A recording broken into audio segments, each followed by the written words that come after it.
नमस्कार मित्रों, स्वागत है आपका हमारे YouTube चैनल स्टोरी लाइन में। ऐसी ही रोचक जानकारी के लिए हमारे चैनल को सब्सक्राइब करें। तो चलिए शुरू करते हैं। रामायण का हिंदू धर्म में एक विशिष्ट स्थान है। मनुष्य जाति के जीवन और उनके कर्मों का विशेष प्रकार से रामायण में विवरण दिया गया है। इसमें भगवान राम और देवी सीता के जन्म एवं जीवन यात्रा का वर्णन है। हम में से अधिकांश लोगों को रामायण की कहानी पता है, लेकिन इस महाकाव्य से जुड़े कुछ ऐसे भी रहस्य हैं जिनके बारे में लोगों को जानकारी नहीं है। आज हम आपके सामने रामायण से जुड़े ऐसे ही 13 रहस्यों को उजागर कर रहे हैं। ऐसा माना जाता है कि मूल रामायण की रचना ऋषि वाल्मीकि द्वारा की गई थी, लेकिन कई अन्य संतों और वेद पंडितों जैसे तुलसीदास, संत एकनाथ इत्यादि ने भी इसके अन्य संस्करणों की रचना की है। हालांकि प्रत्येक संस्करण में अलग अलग तरीके से कहानी का वर्णन किया गया है, लेकिन मूल रूपरेखा एक ही है। ऐसा माना जाता है कि रामायण की घटना 4 थी और 5वीं शताब्दी ईपू की है। एक रामायण के हर 1000 श्लोक के बाद आने वाले पहले अक्षर से गायत्री मंत्र बनता है। गायत्री मंत्र में 24 अक्षर होते हैं और वाल्मीकि रामायण में 24,000 श्लोक हैं। रामायण के हर 1000 श्लोक के बाद आने वाले पहले अक्षर से गायत्री मंत्र बनता है। यह मंत्र इस पवित्र महाकाव्य का सार है। गायत्री मंत्र को सर्वप्रथम ऋग्वेद में उल्लिखित किया गया है। 2 राम और उनके भाइयों के अलावा राजा दशरथ एक पुत्री के भी पिता थे। श्री राम के माता पिता एवं भाइयों के बारे में तो प्रायः सभी जानते हैं, लेकिन बहुत कम लोगों को यह मालूम है कि राम की एक बहन भी थी जिनका नाम शांता था। वे आयु में चारों भाइयों से काफी बड़ी थीं। उनकी माता कौशल्या थीं। ऐसी मान्यता है कि एक बार अंगदेश के राजा रोमपद और उनकी रानी वर्षिणी अयोध्या आए। उनको कोई संतान नहीं थी। बातचीत के दौरान राजा दशरथ को जब यह बात मालूम हुई तो उन्होंने कहा, मैं अपनी बेटी शांता आपको संतान के रूप में दूंगा। यह सुनकर रोमपद और वर्षिणी बहुत खुश हुए। उन्होंने बहुत स्नेह से उसका पालन पोषण किया और माता पिता के सभी कर्तव्य निभाए। एक दिन राजा रोमपद अपनी पुत्री से बातें कर रहे थे। उसी समय द्वार पर एक ब्राह्मण आए और उन्होंने राजा से प्रार्थना की कि वर्षा के दिनों में वे खेतों की जुताई में राज दरबार की ओर से मदद प्रदान करें। राजा को यह सुनाई नहीं दिया और वे पुत्री के साथ बातचीत करते रहे। द्वार पर आए नागरिक की याचना न सुनने से ब्राह्मण को दुख हुआ और वे राजा रोमपद का राज्य छोड़कर चले गए। वह ब्राह्मण इंद्र के भक्त थे। अपने भक्त की ऐसी अनदेखी पर इंद्रदेव राजा रोमपद पर क्रुद्ध हुए और उन्होंने उनके राज्य में पर्याप्त वर्षा नहीं की। इससे खेतों में खड़ी फसलें मुरझाने लगी। इस संकट की घड़ी में राजा रोमपद ऋष्यशृंग ऋषि के पास गए और उनसे उपाय पूछा। ऋषि ने बताया कि वे इंद्रदेव को प्रसन्न करने के लिए यज्ञ करें। ऋषि ने यज्ञ किया और खेत खलिहान पानी से भर गए। इसके बाद ऋष्यशृंग ऋषि का विवाह शांता से हो गया और वे सुखपूर्वक रहने लगे। बाद में ऋष्यशृंग ने ही दशरथ की पुत्र कामना के लिए पुत्र कामेष्टि यज्ञ करवाया था। जिस स्थान पर उन्होंने यह यज्ञ करवाया था वह अयोध्या से लगभग 39 किमी पूर्व में था और वहां आज भी उनका आश्रम है और उनकी तथा उनकी पत्नी की समाधियां हैं। 3 राम विष्णु के अवतार हैं, लेकिन उनके अन्य भाई किसके अवतार थे? राम को भगवान विष्णु का अवतार माना जाता है, लेकिन आपको पता है कि उनके अन्य भाई किसके अवतार थे?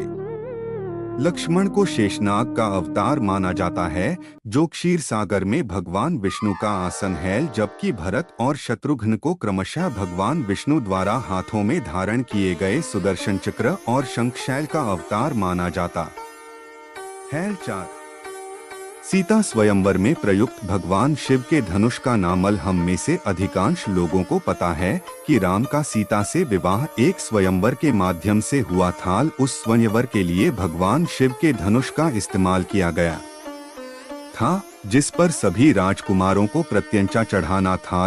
लेकिन बहुत कम लोगों को पता होगा कि भगवान शिव के उस धनुष का नाम पिनाक था।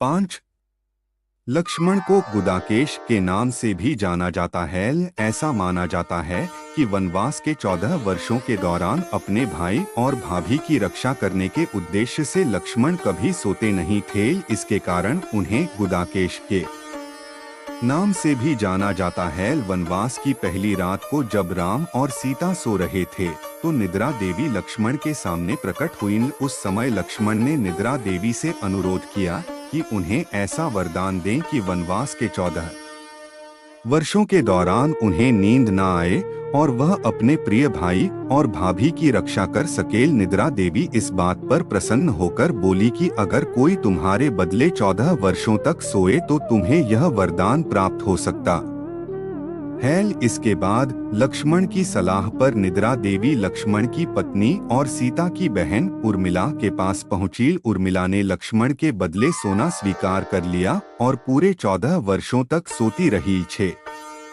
उस जंगल का नाम जहां राम, लक्ष्मण और सीता वनवास के दौरान रुके थे। रामायण महाकाव्य की कहानी के बारे में हम सभी जानते हैं कि राम और सीता लक्ष्मण के साथ 14 वर्षों के लिए वनवास गए थे और राक्षसों के राजा रावण को हराकर वापस अपने राज्य लौटे थे। हम में से अधिकांश लोगों को पता है कि राम, लक्ष्मण और सीता ने कई साल वन में बिताए थे, लेकिन कुछ ही लोगों को उस वन के नाम की जानकारी होगी। उस वन का नाम दंडकारण्य था जिसमें राम, सीता और लक्ष्मण ने अपना वनवास बिताया था। यह वन लगभग 35,600 वर्ग मील में फैला हुआ था, जिसमें वर्तमान छत्तीसगढ़, उड़ीसा, महाराष्ट्र और आंध्र प्रदेश के कुछ हिस्से शामिल थे। उस समय यह वन सबसे भयंकर राक्षसों का घर माना जाता था, इसलिए इसका नाम दंडकारण्य था, जहां दंड का अर्थ सजा देना और अरण्य का अर्थ वन है।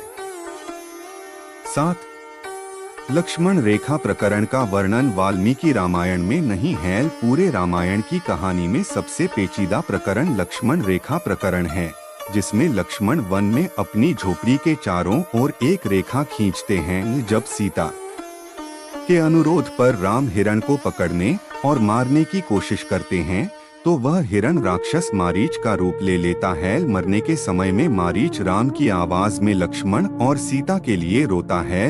यह सुनकर सीता लक्ष्मण से आग्रह करती है कि वह अपने भाई की मदद के लिए जाए, क्योंकि ऐसा प्रतीत होता है कि उनके भाई किसी मुसीबत में फंस गए हैं। पहले तो लक्ष्मण सीता को अकेले जंगल में छोड़कर जाने को राजी नहीं हुए, लेकिन बार बार सीता द्वारा अनुरोध करने पर वह तैयार हो गए। इसके बाद लक्ष्मण ने झोपड़ी के चारों ओर एक रेखा खींची और सीता से अनुरोध किया कि वह रेखा के अंदर ही रहे और यदि कोई बाहरी व्यक्ति इस रेखा को पार करने की कोशिश करेगा तो वह जलकर भस्म हो जाएगा। इस प्रकरण के संबंध में अज्ञात तथ्य यह है कि इस कहानी का वर्णन ना तो वाल्मीकि रामायण में है और ना ही रामचरितमानस में है, लेकिन रामचरितमानस के लंका कांड में इस बात का उल्लेख रावण की पत्नी मंदोदरी द्वारा किया गया है। 8. रावण एक उत्कृष्ट वीणा वादक था। रावण सभी राक्षसों का राजा था। बचपन में वह सभी लोगों से डरता था, क्योंकि उसके 10 सिर थे। भगवान शिव के प्रति उसकी दृढ़ आस्था थी। इस बात की पुख्ता जानकारी है कि रावण एक बहुत बड़ा विद्वान था और उसने वेदों का अध्ययन किया था। लेकिन क्या आपको पता है कि रावण के ध्वज में प्रतीक के रूप में वीणा होने का कारण क्या था? चूंकि रावण एक उत्कृष्ट वीणा वादक था, जिसके कारण उसके ध्वज में प्रतीक के रूप में वीणा अंकित था। हालांकि रावण इस कला को ज्यादा तवज्जो नहीं देता था, लेकिन उसे यह यंत्र बजाना पसंद था।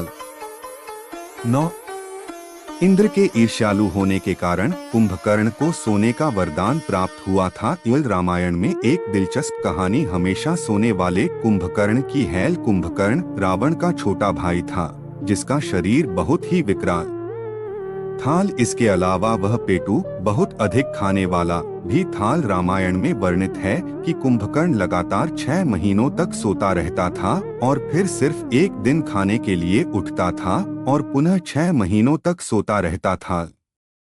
लेकिन क्या आपको पता है कि कुंभकर्ण को सोने की आदत कैसे लगी थी? एक बार एक यज्ञ की समाप्ति पर प्रजापति ब्रह्मा कुंभकर्ण के सामने प्रकट हुए और उन्होंने कुंभकर्ण से वरदान मांगने को कहा। इंद्र को इस बात से डर लगा कि कहीं कुंभकर्ण वरदान में इंद्रासन न मांग ले। अतः उन्होंने देवी सरस्वती से अनुरोध किया कि वह कुंभकर्ण की जिह्वा पर बैठ जाएं, जिससे वह इंद्रासन के बदले निद्रासन मांग ले। इस प्रकार इंद्र की ईर्ष्या की वजह से कुंभकर्ण को सोने का वरदान प्राप्त हुआ था। 10 नासा के अनुसार रामायण की कहानी और आदम का पुल एक दूसरे से जुड़े हुए हैं। यह रामायण की कहानी के अंतिम चरण में वर्णित है कि राम और लक्ष्मण ने वानर सेना की मदद से लंका पर विजय प्राप्त करने के लिए एक पुल का निर्माण किया था। ऐसा माना जाता है कि यह कहानी लगभग 750 साल पहले की है। हाल ही में नासा ने पाक जलमध्यम में श्रीलंका और भारत को जोड़ने वाले एक मानव निर्मित प्राचीन पुल की खोज की है और शोधकर्ताओं और पुरातत्वविदों के अनुसार इस पुल के निर्माण की अवधि रामायण महाकाव्य में वर्णित पुल के निर्माण काल से मिलती है। नासा के उपग्रहों द्वारा खोजे गए इस पुल को आदम का पुल कहा जाता है और इसकी लंबाई लगभग 30 किलोमीटर है। 11 रावण को पता था कि वह राम के हाथों मारा जाएगा। रामायण की पूरी कहानी पढ़ने के बाद हमें पता चलता है कि रावण एक क्रूर और सबसे विकराल राक्षस था, जिससे सभी लोग घृणा करते थे। जब रावण के भाइयों ने सीता के अपहरण की वजह से राम के हमले के बारे में सुना तो अपने भाई को आत्मसमर्पण करने की सलाह दी थी। यह सुनकर रावण ने आत्मसमर्पण करने से इनकार कर दिया और राम के हाथों मरकर मोक्ष पाने की इच्छा प्रकट की। उसके कहा कि अगर राम और लक्ष्मण दो सामान्य इंसान हैं तो सीता मेरे पास ही रहेगी, क्योंकि मैं आसानी से उन दोनों को परास्त कर दूंगा, और यदि वे देवता हैं तो मैं उन दोनों के हाथों मरकर मोक्ष प्राप्त करूंगा। 12 आखिर क्यों राम ने लक्ष्मण को मृत्युदंड दिया? रामायण में वर्णित है कि श्री राम ने न चाहते हुए भी जान से प्यारे अपने छोटे भाई लक्ष्मण को मृत्युदंड दिया था। आखिर क्यों भगवान राम ने लक्ष्मण को मृत्युदंड दिया था?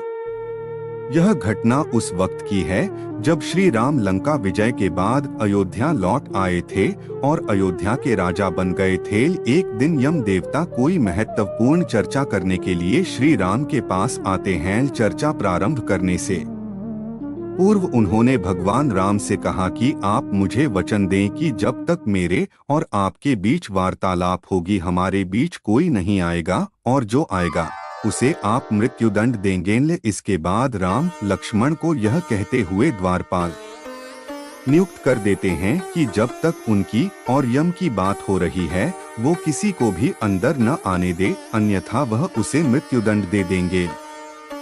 लक्ष्मण भाई की आज्ञा मानकर द्वारपाल बनकर खड़े हो जाते हैं। लक्ष्मण को द्वारपाल बने कुछ ही समय बीतने के बाद वहां पर ऋषि दुर्वासा का आगमन होता है। जब दुर्वासा ने लक्ष्मण से अपने आगमन के बारे में राम को डोट जानकारी देने के लिए कहा तो लक्ष्मण ने विनम्रता के साथ मना कर दिया। इस पर दुर्वासा क्रोधित हो गए तथा उन्होंने संपूर्ण अयोध्या को श्राप देने की बात कही। लक्ष्मण ने शीघ्र ही यह निश्चय कर लिया कि उनको स्वयं का बलिदान देना होगा ताकि वो नगरवासियों को ऋषि के श्राप से बचा सकें, और उन्होंने भीतर जाकर ऋषि दुर्वासा के आगमन की सूचना दी। अब श्री राम दुविधा में पड़ गए, क्योंकि उन्हें अपने वचन के अनुसार लक्ष्मण को मृत्युदंड देना था। इस दुविधा की स्थिति में श्री राम ने अपने गुरु वशिष्ठ का स्मरण किया और कोई रास्ता दिखाने को कहा। गुरुदेव ने कहा कि अपनी किसी प्रिय वस्तु का त्याग उसकी मृत्यु के समान ही है। आथर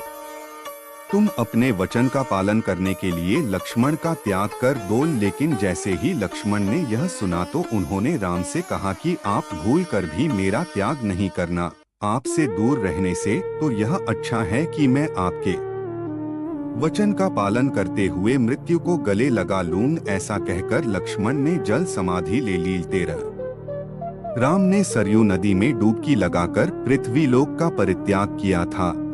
ऐसा माना जाता है कि जब सीता ने पृथ्वी के अंदर समाहित होकर अपने शरीर का परित्याग कर दिया, तो उसके बाद राम ने सरयू नदी में जल समाधि लेकर पृथ्वीलोक का परित्याग किया था। वर्टिकल